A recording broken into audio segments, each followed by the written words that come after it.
Halo teman-teman, selamat datang kembali di channel kita. Hari ini, kita akan membahas salah satu keajaiban dunia yang paling ikonik dan megah. Tembok besar Tiongkok. Siapa sih yang belum pernah dengar tentang bangunan kolosal ini? Tapi, seberapa banyak yang kita tahu tentang sejarahnya yang panjang dan penuh lika-liku?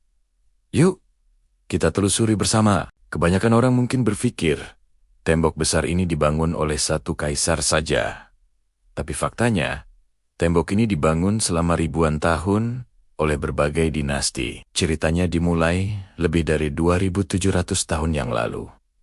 Pada periode musim semi dan musim gugur.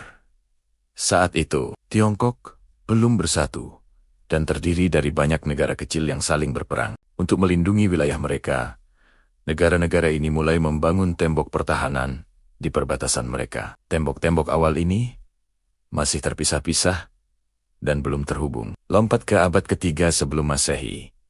Seorang tokoh besar muncul dalam sejarah Tiongkok. Kaisar pertama Qin Shi Huang, dialah yang pertama kali menyatukan Tiongkok menjadi satu kekaisaran. Untuk mempertahankan kekaisarannya dari serangan suku nomaden di utara, terutama suku Xiongnu, Qin Shi Huang memerintahkan untuk menghubungkan dan memperkuat tembok-tembok yang sudah ada. Proyek raksasa ini melibatkan ratusan ribu pekerja, termasuk tentara, petani, dan tahanan. Sayangnya, banyak sekali pekerja yang kehilangan nyawa selama pembangunan ini karena kondisi kerja yang sangat berat. Setelah dinasti Qin runtuh, pembangunan tembok besar dilanjutkan oleh dinasti berikutnya, seperti dinasti Han.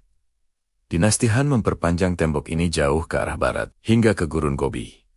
Tujuannya bukan hanya untuk pertahanan militer, tapi juga untuk melindungi jalur sutra, rute perdagangan penting yang menghubungkan Tiongkok dengan dunia barat. Jadi, tembok besar juga punya peran ekonomi yang sangat vital pada masanya. Namun, masa keemasan pembangunan tembok besar terjadi pada masa dinasti Ming, sekitar abad ke-14 hingga ke-17. Sebagian besar bagian tembok yang kita lihat dan kenal sekarang, seperti yang ada di Badaling, dekat Beijing, dibangun pada periode ini. Kenapa dinasti Ming begitu gencar membangun tembok? Karena mereka menghadapi ancaman serius dari bangsa Mongol di utara.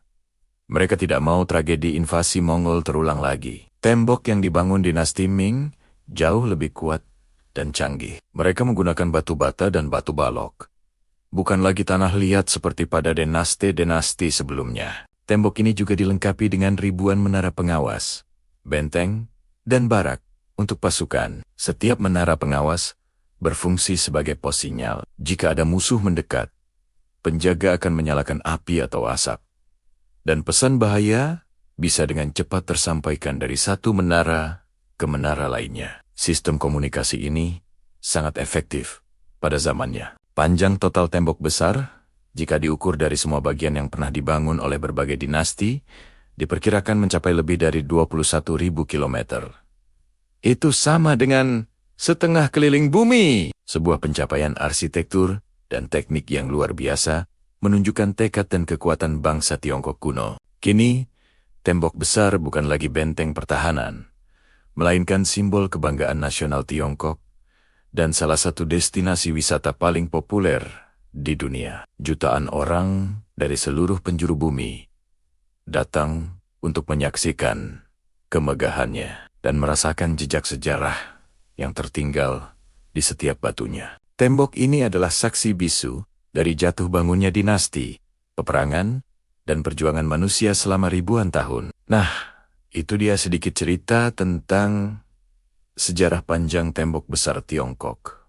Luar biasa kan? Bukan sekadar tembok, tapi sebuah mahakarya yang menyimpan ribuan kisah. Semoga video ini menambah wawasan kalian. Jangan lupa like, komen, dan subscribe ya. Terima kasih sudah menonton.